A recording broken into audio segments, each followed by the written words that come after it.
Ayaw naming sayangin ang pagdinig na ito, Mr. Tumbado. Kung ang sagot mo'y paganyan-ganyan lang, wala kaming panahon para sa'yo. Sa NBI, sinabi mo na babahala ka na sa kaligtasan mo at sa iyong pamilya. Ano na naman ang totoo rito? Teka muna, ito muna ang sabi mo hindi ka tinakot.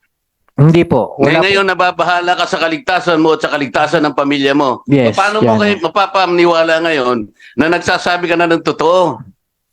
Kanina pa kami nabubuisit sa iyo eh. Hindi ka nag-school. O hindi ka nakinig sa teacher mo nung na hindi mo alam ang literature. Ito high Hindi po school lang nabanggit. ito eh. Hindi po nabanggit. Alam mo yung The Boy Who Cried Wolf? Kung bakit yun ay napatala sa kasaysayan ng literature? Alam mo? Ano masasabi mo ron? Hindi totoo na naman yun. Sinabi mo, splice na. Ang dali mong magsinungaling. Eh. Kaya mo bang ibigay sa committee yung mga pangalan ng tao na araw-araw ay pumupunta sa iyo, pinagsisikip ng dibdib mo, nagagalit ka, kaya ka nga nagkaroon ng pagdideklara sa publiko. The Honorable Marcoleta is now recognized. Maraming salamat, Mr. Chair. Maraming salamat, Congresswoman Pancho. Mr. Tumbado, yung public declaration mo na may corruption sa LTFRB, na nagkakaroon ng bayaran ng bawat prangkisang ina-approve, 5 million pesos, pinawi mo ka agad yun sa loob ng 2 araw. Maliwanag naman ito. Pagkatapos ng pagbawi mo na press conference, gumawa ka pa ng affidavit of recantation. Ito nga ang nandito sa aming harapan ngayon. Sabi mo rito, after a careful reflection and deliberation, blah, blah, blah, ay binabawi mo ang may pinagsasabi mo. Hindi ka ba tinakot para gumawa ka ng pagbawi? Hindi po, Honor. Your Honor. Ito yung mahirap sa ganitong klaseng pagdinig, Mr. Chair. Eh. Alam mo, papalit-palit ka ng sagot. Ngayon, kasasabi mo na naman, hindi ka tinakot. Pero dito sa sinumpang salaysay na binigay mo sa NBI, ang sabi mo, nababahala na po ako sa aking kaligtasan at ng aking pamilya. I-reconcile mo nga itong dalawang ito. Ayaw naming sayangin ang pagdinig na ito, Mr. Tumbado. Kung ang sagot mo'y paganyan-ganyan lang, wala kaming panahon para sa'yo. Sabi mo hindi ka tinakot. Ngayon, kasasabi mo lang, sa NBI, sinabi mo na babahala ka na sa kaligtasan mo at sa iyong pamilya. Ano na naman ang totoo rito? Your Honor, kaya po ako nag-recant dahil po mismo si Chairman Guadis tumawag po sa akin. Teka muna, ito muna ang sabi mo hindi ka tinakot. Hindi po. Wala po. Ngayon nababahala ka sa kaligtasan mo at sa kaligtasan ng pamilya mo. Yes, Paano mo yan. kayo mapapaniwala ngayon na nagsasabi ka na ng totoo? Kanina pa kami nabubuisit sa iyo eh. Sa totoo lang. Sinayang mo ang oras ng bawat isang pumunta rito. Huwag na yun sa akin. Itong mga kasama ko rito, nakita mo yung mga bis nila, nakita mo si Congressman Lee, nakabarong, Congressman Busitas, kanina pang alas 6 ng umaga ito. Naplatan pa. Babayaran mo ba lahat ng damages na ginawa mo sa umagang ito? Ito, tinatanong kita. Kasi kailangan nating malaman kung kailan ka nagsasabi ng totoo at kung kahit kailan magsasabi ka pa ng totoo. Alam mo ba yung kasaysayan ng The Boy That Cried Wolf? Alam mo ba yun? Hindi po, Honor. Your Honor. Hindi ka nag-school? O hindi ka nakinig sa teacher mo nung na hindi mo alam ang literature? Ito high Hindi po school lang nabanggit. ito eh. Hindi po nabanggit. Alam mo yung The Boy Who Cried Wolf? Kung bakit yun ay napatala sa kasaysayan ng literature? Alam mo? Hindi nga. Pakisabot. Alam mo, hindi. Hindi po. No, kaya pala eh. Kaya ka lang ganyan eh. Yung taong yon, binibiro niya kahit na isang bagay na dapat pagtiwalaan ng kanyang kapwa. Nagpapasaklolo. Sa tuwing hihingi siya ng saklolo, dumarating ang mga tao. Nung pangalawang darating talaga, yung bagay na maglalagay sa kanya sa panganib at totoo na yung paghingi niya ng saklolo, wala na nagtiwalang tao sa kanya. Gusto mo bang mangyari sa buhay mo yan? Na kahit isang tao, wala nang maniniwala sa'yo?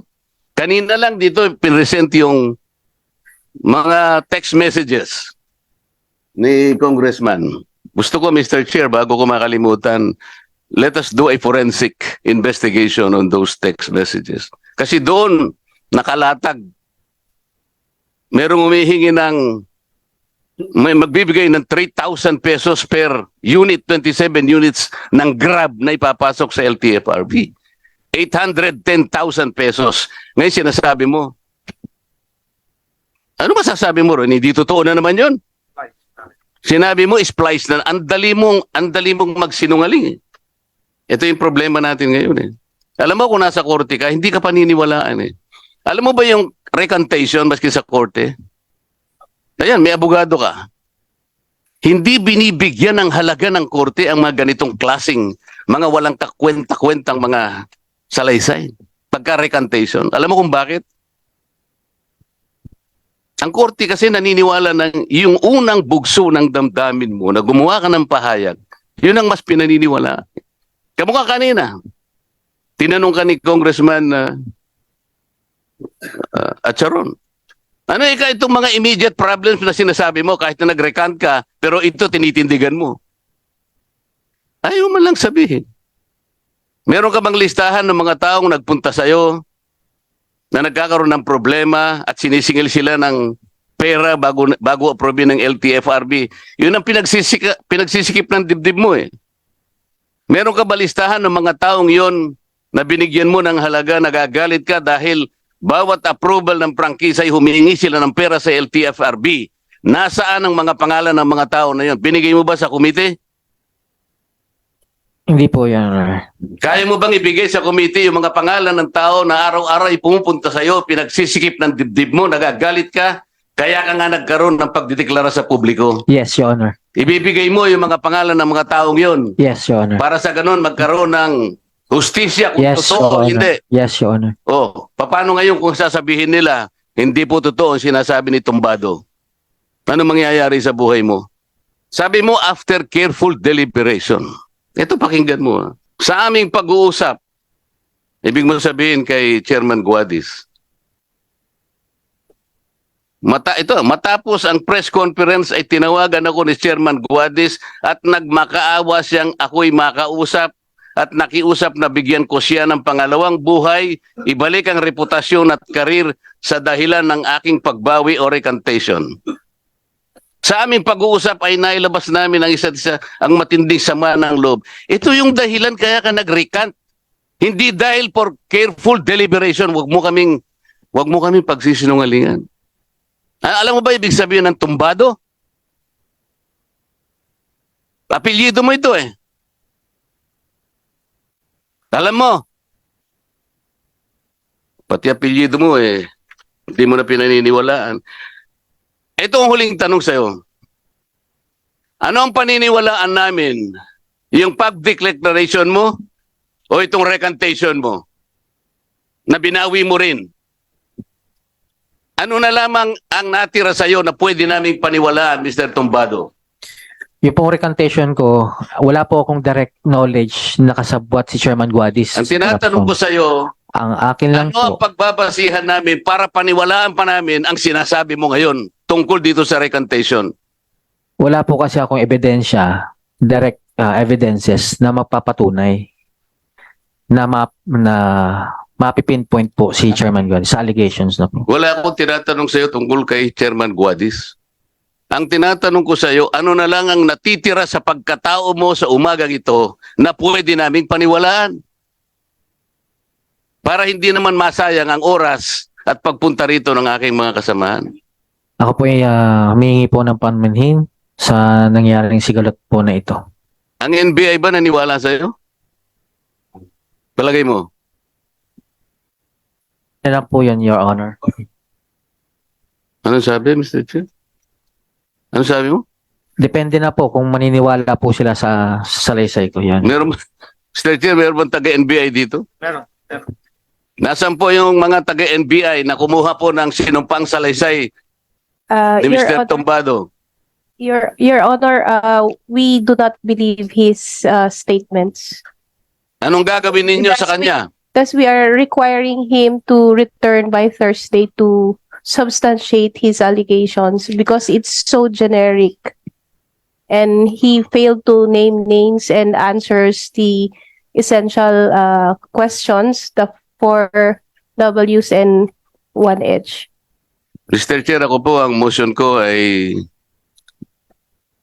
i-cite po natin siya for contempt. Dahil po sa ginawa niya sa atin sa umagang ito. Ito po ay kawalan ng paggalang. Wag na po ako. Ito po ang mga kasama ko rito. At ang kabanalan po ng pagdinig na ito, hindi po biro-biro ito eh. Hanggat hindi mo na ipakikita sa amin na pwede kaming paniwalaan, bigyan mo kami ng pagkakataon, mahusgahan ka namin, na meron pang natitira sa pagkatao mo na pwede naming paniwalaan na magagamit ng komiting ito. Mr. Chair, hindi po natin dapat palampasin ng ganitong klaseng paghamak. That is why my last question is, ano na lang bang natitira sa iyo na pwede naming paniwalaan? Even that, Mr. Chair, wala na eh. So on the basis of our rules under Section 11, paragraph E and F, Mr. Chair, I move that he be declared in contempt, Mr. Chair. I so move. Second the motion. Any objection? Before the chair rules on the motion of the Honorable Marcoleta, if Mr. ever Chair, the committee would declare Mr. Tombado in contempt, it would not preclude the others from asking questions. Any objection to that? Mr. Chair.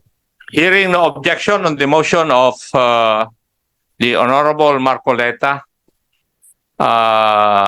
citing Mr. Tombado in contempt, the chair hereby declare Mr. Tombado in contempt and be detained in this Congress for a maximum number of 10 days. Your Honor, So, may we... You're not allowed to speak, Mr. Counsel. Yes, Your Honor. I apologize, Your Honor. In the hearing of the House, the rule is that the counsel is not able to speak unless approved by the chairman. Before you should have come here, you should have read the rules. The motion of the Honorable Marcoleta is hereby approved, and Mr. Tombado will be detained in the premises of this House for a maximum of 10 days.